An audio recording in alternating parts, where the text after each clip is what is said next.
Olá, leitores! Tudo bem com vocês? Bem-vindos a mais um vídeo no canal Leitura Franca. No vídeo de hoje, nós vamos falar sobre uma das maiores obras-primas da ficção científica. Vamos falar sobre o livro Duna. Além da história do livro, nós vamos falar também um pouquinho sobre as adaptações cinematográficas de 2021 e 2024. Mas antes da gente entrar nesse assunto, começar a falar sobre o livro, eu vou pedir para vocês curtirem, compartilharem, comentarem, se inscreverem aqui no canal. Nós estamos aí buscando que o canal Leitura Franca cresça cada vez mais, atinja cada vez mais pessoas mais apaixonadas sobre leitura, e nós só vamos conseguir isso com a ajuda de vocês. Então, se vocês têm algum amigo, algum familiar que ama livros, ama esse mundo ou tem curiosidade, compartilhe esse conteúdo, compartilhe o nosso canal com eles. Bom, para começar a falar sobre este livro aqui, eu vou trazer um pequeno resumo da história. Duna, a história de Duna, ela tem duas trilogias. Tem a primeira trilogia e a segunda trilogia. A primeira trilogia é dividida em 3 livros, Duna parte 1, parte 2 e parte 3. Esse aqui que a gente vai conversar hoje é Duna parte 1. Se vocês gostarem desse conteúdo, eu posso trazer o resumo e a história dos outros livros para vocês. Mas vamos lá começar a falar um pouquinho sobre a história de Duna parte 1. Em um futuro muito distante, em que o uso das máquinas pensantes é proibido, a casa ou a família Atreides, ela é designada pelo imperador a abandonar o seu planeta natal chamado Caladan para se mudar para um novo planeta, o planeta Arrakis, que também é conhecido como Duna. Arrakis é um planeta em que a água é totalmente escassa. Ele é bem conhecido por isso, pela falta de água, e também é marcado pela presença de criaturas gigantes chamadas de vermes de areia. Criaturas que vivem na areia e elas conseguem sentir por vibrações a presença de pessoas ou de máquinas nessas areias. E aí, quando elas sentem essas presenças, elas vão lá e destroem tudo que está pela frente. Arrakis pode não ter água em abundância, mas em Arrakis nós temos a presença do melange, que é uma especiaria extremamente importante para o governo, para o império. Essa especiaria, ela é usada tanto nas viagens intergalácticas, quanto ela tem uma ação de prolongar a vida. Ela dá essa característica de longevidade. Só que, ao mesmo tempo que ela dá essa característica para os usuários, ela também é viciante.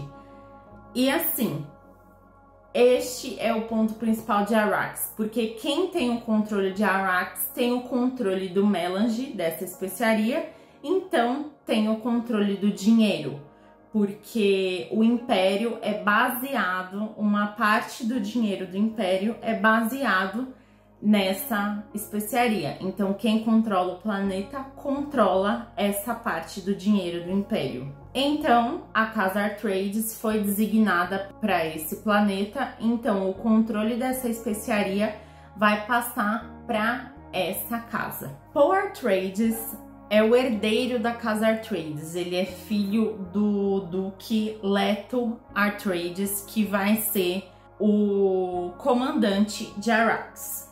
Além dele ser o herdeiro dessa casa, desde muito novo, ele teve ensinamentos específicos. Um deles é os poderes de um mentor. Um mentor é uma pessoa do governo que ele tem o poder do raciocínio lógico.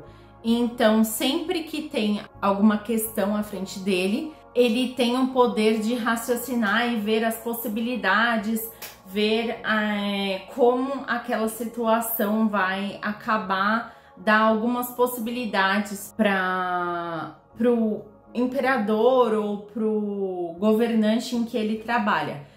Normalmente, os governantes, eles sempre têm um mentor ao lado, porque essa pessoa, essa figura, vai ajudar eles a raciocinar, a tomar as melhores decisões. E esse foi um dos ensinamentos que o Paul recebeu desde muito novo. Então, ele tem essa capacidade desse raciocínio lógico. Além disso, ele também foi ensinado pela mãe dele, a Lady Jéssica, pelo controle da voz. O controle da voz é uma arte ensinada apenas a mulheres e que é capaz de influenciar e controlar pessoas. Então, quem é ensinado a esse poder da voz, com uma única palavra, a pessoa toma o controle da mente da outra. Esse poder, ele veio da Ordem das Bene Gesserit. A mãe do Paul, ela é uma Bene Gesserit. É uma sociedade composta apenas por mulheres com habilidades extremamente especiais. Essa ordem, ela tem as habilidades do controle genético e do controle da voz. Com as habilidades que elas têm, elas estão extremamente emaranhadas no jogo político de todo o império. Então, com o controle da voz, com o controle genético, elas vão fazendo casamentos específicos ou elas vão controlando para que as decisões desse império estejam alinhadas com as coisas que essa ordem quer. A mãe do Paul, ela era dessa ordem e ela foi designada a ter um filho com o Duque Atreides. Só que na realidade, pelo controle genético das Bene Gesserit, ela deveria ter uma filha. Ela não deveria ter um filho do sexo masculino. Só que, por decisão dela, ela teve esse filho do sexo masculino. Nessa ordem das Bene Gesserit, tem uma crença de que em algum momento um menino irá nascer e esse menino terá os mesmos poderes, essas mesmas habilidades que apenas as Bene Gesserit teriam, e esse menino seria como o Messias. Ele seria o Salvador, o ser capaz de unir tudo, e ele teria essas habilidades especiais. A mãe do Paul, a Lady Jéssica, ela acredita que o Paul é esse menino das profecias das Bene Gesserit. Então, em um dia, ela traz como se fosse a Madre Superiora para testar as habilidades do Paul. Então, assim, no meio de uma noite, ela acorda ele no susto e fala que ele vai passar por uma prova, só que ele não pode reclamar, ele não pode falar nada. Ela leva ele até essa Madre Superiora, ela faz um teste com ele, de colocar a mão dele dentro de uma caixa e vai acontecer alguma coisa dentro daquela caixa que ele vai sofrer uma agonia muito grande. Só que ao mesmo tempo que a mão dele tá dentro dessa caixa, ela tá com uma agulha voltada para o pescoço dele e essa agulha tem um veneno fatal. E se ele tirar a mão, se ele não aguentar essa agonia, ela vai espetar essa agulha no pescoço dele e ele vai morrer. Só que ele consegue enfrentar essa agonia, ele enfrenta toda essa agonia e ele ainda usa a voz contra essa madre. E aí a madre, quando ela vai embora, ela fala pra Lady Jessica que sim, tem grandes chances do Paul ser esse Messias, ser essa figura que as Bene Gesserit estão esperando por tanto tempo. Então, o Conde Atreides, ele se muda com a Lady Jessica, o Paul e todo o exército dele, todos os homens de confiança, toda essa legião dele vai para Arrakis, onde o imperador designou a Casa Arrakis para ser os comandantes. Então, eles vão para esse planeta e aí eles começam a ver como as coisas funcionam dentro desse planeta. Esse planeta, ele era comandado por uma outra casa, a Casa Harkonnen. E os Harkonnen, eles meio que escravizavam as pessoas desse planeta, porque eles queriam o Melange até o último. Então, eles escravizavam as pessoas desse planeta para conseguir tirar o máximo do Melange que eles conseguissem, porque eles queriam o controle desse dinheiro. E aí, os Atreides vão para esse planeta e eles, em vez de escravizar o povo, eles tentam entender como as coisas funcionam. Em Arrakis existe o povo Fremen, que é o povo nativo daquele planeta, que eles têm uma cultura de conservação e até reverência à água. Então, eles criam alguns dispositivos, algumas coisas, para tirar o máximo de água que eles conseguem. Um exemplo são os tragestiladores, que é um tipo de roupa, que essa roupa ela capta o suor ou ela capta a urina e ela transforma em água a ser consumida. Então todo mundo de Arrakis, ou quando vai sair para o deserto pelo menos, eles usam essas roupas, porque aí essa roupa é capaz de transformar, ele pega a mínima gota de suor e volta e transforma em água possível a ser consumida. Porque a água é um elemento assim extremamente raro nesse planeta, então os Fremen têm essa questão de conservação que eles querem até a última gota. Os Atreides, quando eles chegam em Arrakis, eles querem criar uma relação com os Fremen para entender como funcionam. Principalmente porque os Harkonnen, eles acham que eles dizimaram os Fremen. Então eles acham que deve ter 1000 pessoas dos Fremen. E os Atreides, eles começam a pesquisar, eles começam a entender e eles veem que não tem só isso. Tem tipo assim 50, 100 mil pessoas desse povo ali naquele planeta. Então, além de aprender com os Fremen, o Conde Atreides pensa, se a gente se aliar com esse povo que conhece aqui Arrakis, pode ser que o nosso exército aumente.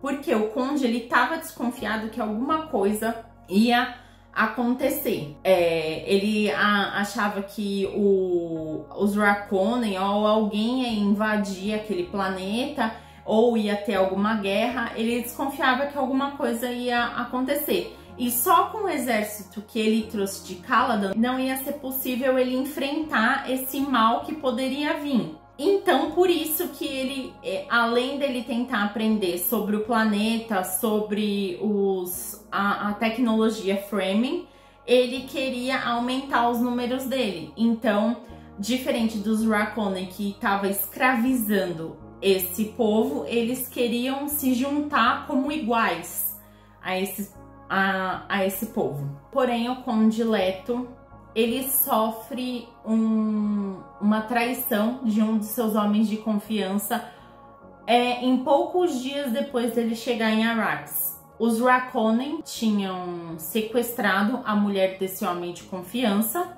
e eles fizeram um acordo com esse homem falando, se você entregar a família Atreides e a Arrakis pra gente, a gente liberta a sua esposa. Então, esse homem fez todo um plano para entregar a família Atreides enquanto eles estivessem dormindo em uma noite. Então ele baixou as defesas do planeta, os Harkonnen invadiram e capturaram o Duque Letos.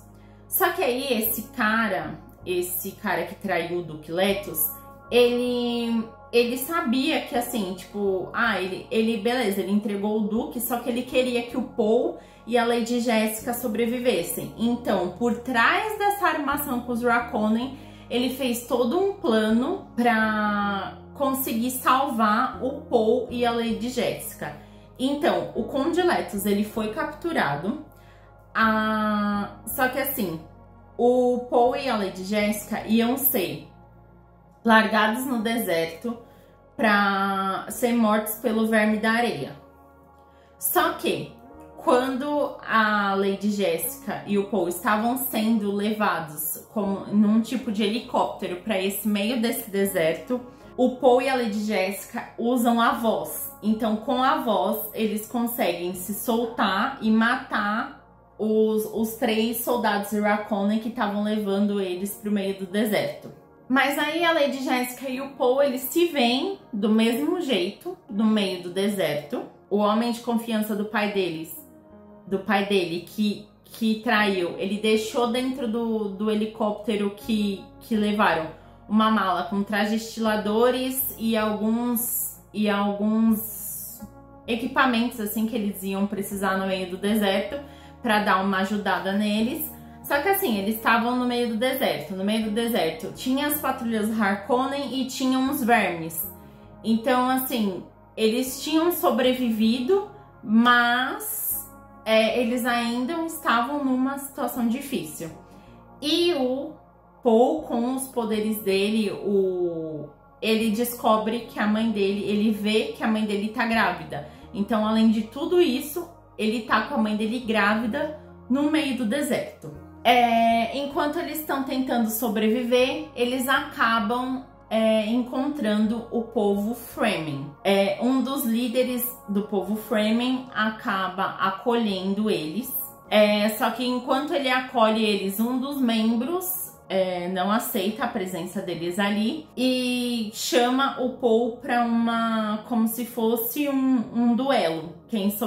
Se eles sobrevivessem, eles poderiam ficar com os Fremen. Se o Paul não sobrevivesse, aí a mãe dele também ia ser morta. Só que aí o Paul, ele é treinado em luta também, como todo mundo da casa Atreides era, e aí ele acaba derrotando esse Fremen, e aí ele se junta a esse Siete, que são pequenas comunidades. O povo Fremen, ele é dividido em pequenas comunidades, com um líder em cada dessas comunidades, e cada comunidade se chama Siete.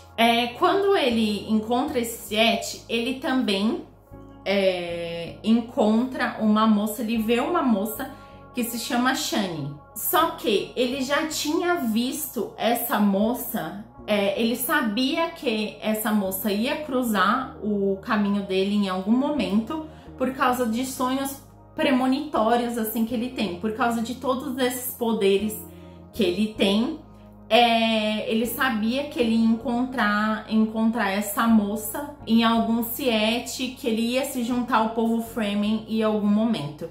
E aí quando ele chega e ele conhece, ele vê ela e ele reconhece ela dos sonhos dele. O povo Fremen está há anos à espera de uma figura chamada Kwisatz Haderach e Muad'Dib, que é como se fosse o Messias dele. Essa figura iria unificar todos os povos, inclusive de outros planetas, e ia trazer a redenção pro povo Fremen. Ao passar do tempo que o Paul vai vivendo com o povo Fremen, ele acaba se destacando dentro daquela sociedade e se provando o Messias que tanto as Bene Gesserit quanto o povo Fremen estavam esperando. Então, realmente, o Paul, com todo o seu poder de premonição, com os poderes de Bene Gesserit que a mãe dele ensinou para ele, os poderes de mentar, ele realmente era esse Messias que todos os povos estavam esperando. Então ele acaba cada vez mais aprendendo a viver na sociedade Fremen, que era uma coisa que ele já sabia por causa dos sonhos premonitórios dele. E aí ele vai ficando cada vez mais unido naquela sociedade. O povo passa a ver ele realmente como um líder, assim como os líderes dos Sietes, ele se torna um líder desse, e ele começa a se relacionar com a Shani, assim como ele já sabia dos sonhos dele. E eles acabam tendo um filho, assim como a mãe dele vira como se fosse a Madre Superiora dos Fremen. Então, ela também prova todo o poder que ela tem, que veio das Bene Gesserit, e ela também se torna como se fosse a líder religiosa daquele povo. Ela tem lá uma cerimônia lá que tem que tomar uma água, tipo, purificada com a especiaria, assim. Eles tomam a especiaria, só que como se fosse ela diluída. E aí ela passa por essa cerimônia e ela toma a especiaria do jeito mais puro que tem, e ela estava grávida. E ao mesmo tempo, a Madre Superiora anterior à mãe do Paul, a Lady Jessica, ela acaba morrendo. Quando a Lady Jessica toma essa especiaria na sua forma mais pura, o neném que ela tá esperando, que ela estava grávida, ela toma consciência. Então, assim, o espírito da Madre Superiora que faleceu entrou, encontrou esse bebê que estava em gestação.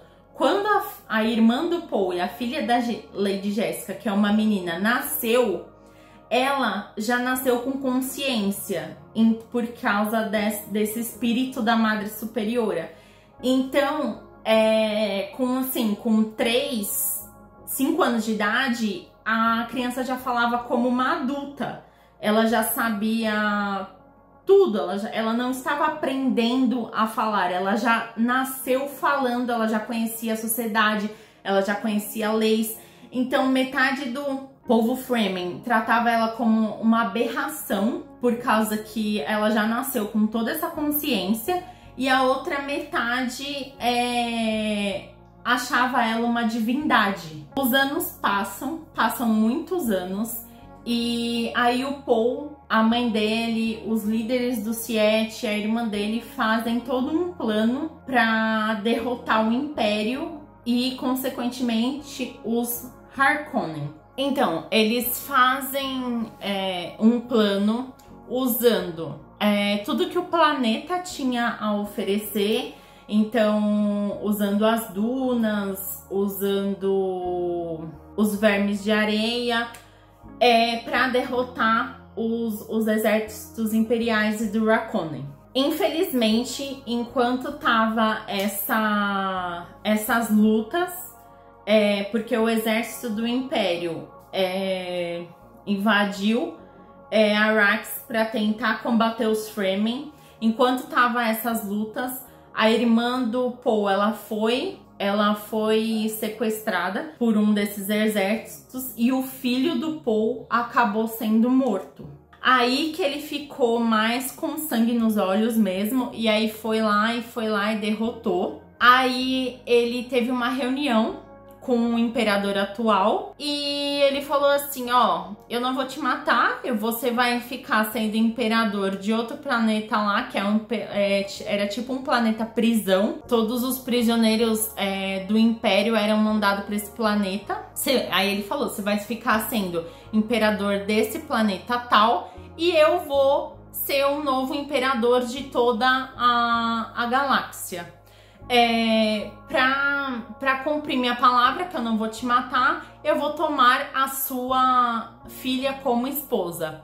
Porque o Paul, ele não tinha se casado com a Shani. A Shani, ele era a mulher dele, só que eles não eram casados. E aí ele explicou pra ela: que era só uma jogada de política isso, tipo, a filha do imperador ia ser a esposa dele oficial, só que ele nunca ia se relacionar com ela, ele não ia viver com ela, ela ia ter um quarto para ela e ele ia continuar vivendo com a Shani. A Shani ia ser a mulher dele na prática, só que pela política quem era casado oficialmente era a filha do imperador. Então ele monta todo esse plano, ele acaba com os Raikkonen, tanto o filho do Barão Raikkonen, o sobrinho do Barão Raikkonen vem disputar com o Paul acaba matando ele dizima a casa Raikkonen, e aí o livro termina com o Paul sendo o novo imperador. Ele casa com a filha do imperador, só que ele vive e a esposa dele na prática é a Shani. A mãe dele vira a madre superiora, tipo, de todas, assim. Em questão religiosa, ela é a figura maior. O povo Fremen, os Fremen, eles viram como se fosse, tipo, os generais do exército do Paul. E ele termina o livro sendo o Messias, aquele que todos estavam esperando, e o imperador de todo o império, desse mundo aí em que se passa Duna. E é assim que termina a primeira parte, Duna parte 1. Vou comentar um pouquinho sobre como foi a minha experiência de leitura.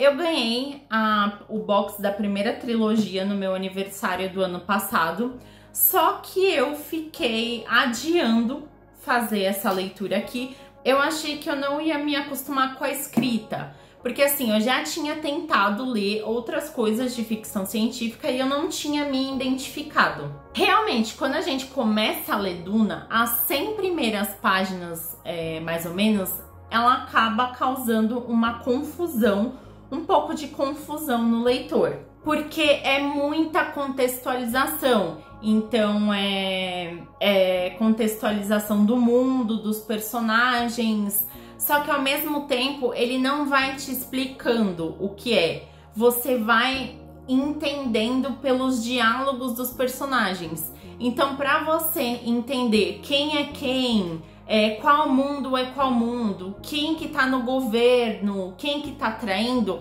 você vai entendendo aos poucos pelos diálogos dos personagens. Não é uma coisa que o autor vai chegar e vai explicar. Paul Atreides é o herdeiro da casa Atreides, ele tem... Não tem essa explicação, não é explicado como eu fiz para vocês.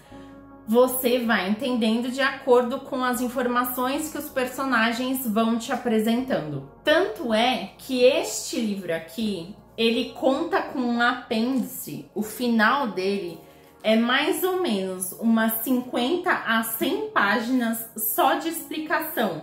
É como se fosse um glossário para ajudar o leitor. Então tem explicação sobre as religiões, tem explicação sobre o mundo de Arrakis, tem explicação de cada casa. Então é um glossário para...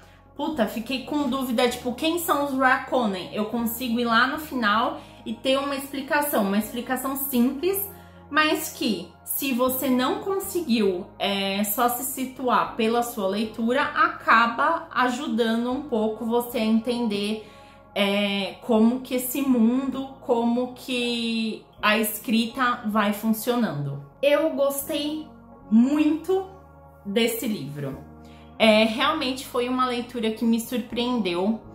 Se eu pudesse resumir, eu poderia falar para vocês que Duna é uma mistura de ficção científica, religião e política. É sobre isso que esse livro se passa, assim. Tem muita política, tem muitos jogos políticos, e é por causa desses jogos políticos que a história vai se desenrolando aliada ao pilar da religião, porque tem muito desse papel do Messias. Todos os povos, todos os núcleos. Nós temos as Bene Gesserit, nós temos os Fremen, nós temos sempre um núcleo que acredita que vai chegar esse Messias, que vai unir os povos, que ele vai ter poderes inimagináveis. Então, a gente tem as tramas políticas, o cenário principal são as tramas políticas, mas elas são sustentadas por esse pilar religioso. Então, por exemplo, nós temos que acabar com a casa Atreides, mas o Paul Atreides, ele sobrevive porque ele é o Messias. Nós vamos acabar com o Messias. Mas nós temos todo um povo que tá protegendo ele porque esse povo esperou ele por não sei quantos anos. Então, é sempre assim, temos as tramas políticas sustentadas por esse ponto religioso. E nós temos as viagens intergalácticas, nós temos toda essa questão que nós temos assim pinceladas que vai nos mostrando os pontos de ficção científica que o autor trouxe. Agora eu quero falar um pouquinho para vocês sobre as adaptações. Nós temos as adaptações mais atuais, que é Duna parte 1, parte 2 de 2021 e 2024, que são estreladas pelo Timothée Chalamet e a Zendaya. Os dois filmes, eles são adaptações desse livro aqui. Então não quer dizer que esse daqui é o Duna parte 1, então o filme 1 é esse e o livro Duna parte 2, o segundo filme. Não. Os dois filmes adaptam este livro aqui. Eles adaptam acontecimentos, porque nós temos um salto temporal muito diferente. Os anos em que se passam os dois filmes para os anos que se passam no livro é muito diferente. Esse livro aqui, os acontecimentos desde da invasão de Arrakis, em que o Duque Leto é morto, até que ele vira o imperador, tudo, temos assim mais ou menos uns 12 anos de diferença. E no filme a gente não vê essa passagem de tempo tão clara, a gente não vê esses anos todos passando.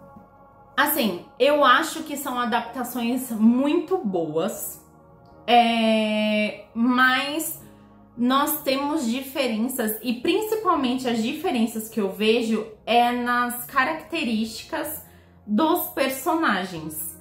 Me agrada muito mais, eu acho que faz muito mais sentido a versão dos personagens do livro do que a do filme. A exemplo do Paul.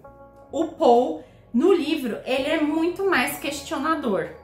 Ele parece mais dedicado assim a aprender, ele tem mais curiosidade a aprender, a conhecer, por exemplo, a cultura dos Fremen.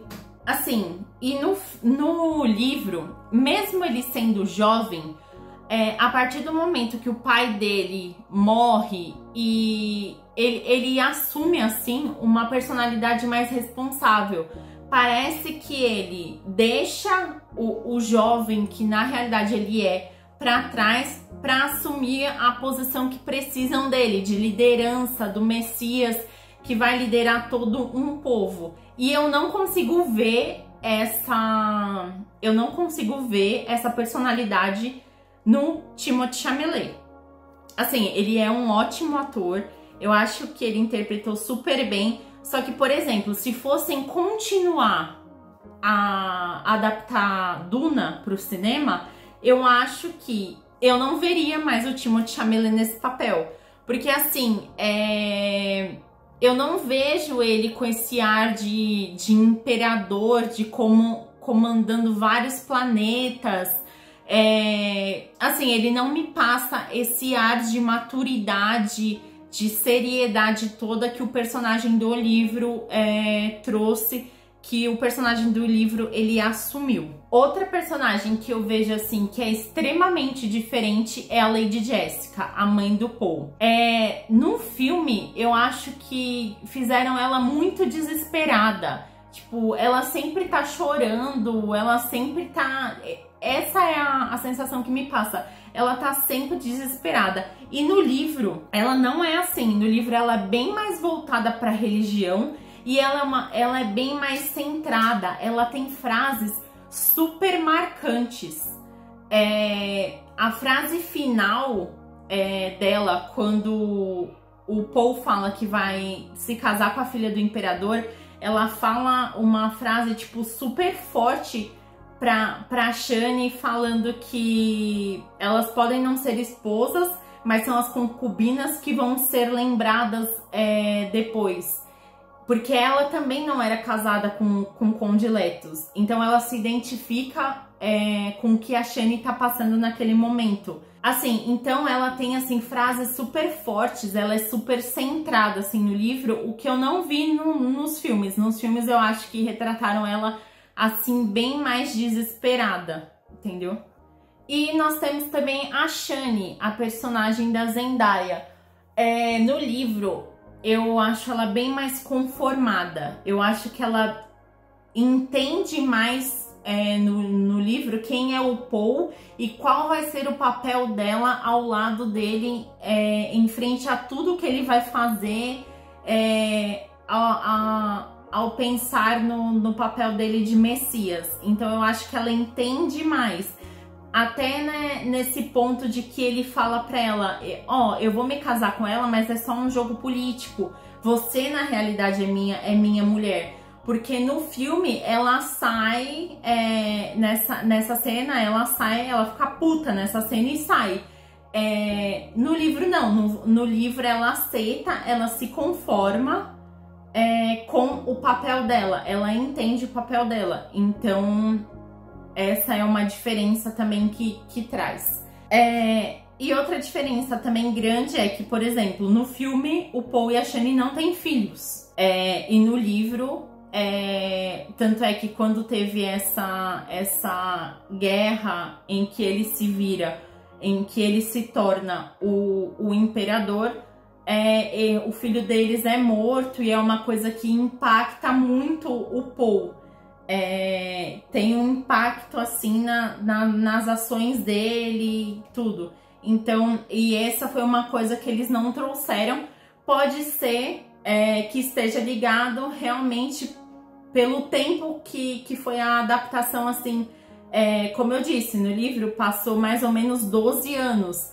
No filme a gente não vê esse salto temporal. Então, parece que eles ainda são jovens no filme. Tipo, não mudou em nada. Então, por isso que não fazia sentido, talvez, trazer esse papel do filho, esse acontecimento do filho deles para a adaptação cinematográfica. Mas essas eram as minhas considerações, tanto do livro quanto do filme, que eu queria trazer para vocês. Eu gostei muito, eu me surpreendi muito com essa leitura. Já adianto que eu já li o Duna Parte 2, o segundo livro. Gostei bastante. Ele é bem curtinho, ele é quase 1/3 dessa primeira parte aqui. E se vocês gostaram desse vídeo, dessas informações que eu trouxe para vocês, eu posso fazer o vídeo da parte 2. Comentem aí que eu vou ficar super ligada nos comentários de vocês. Mas foi isso por hoje. Essas foram as informações que eu tinha para trazer para vocês. Eu espero que vocês tenham gostado. Espero que vocês tenham despertado essa curiosidade em vocês sobre essa história. Comentem aí se vocês gostaram, que eu trago outras informações nos próximos vídeos. E foi isso por hoje, leitores. Um beijo e boa leitura!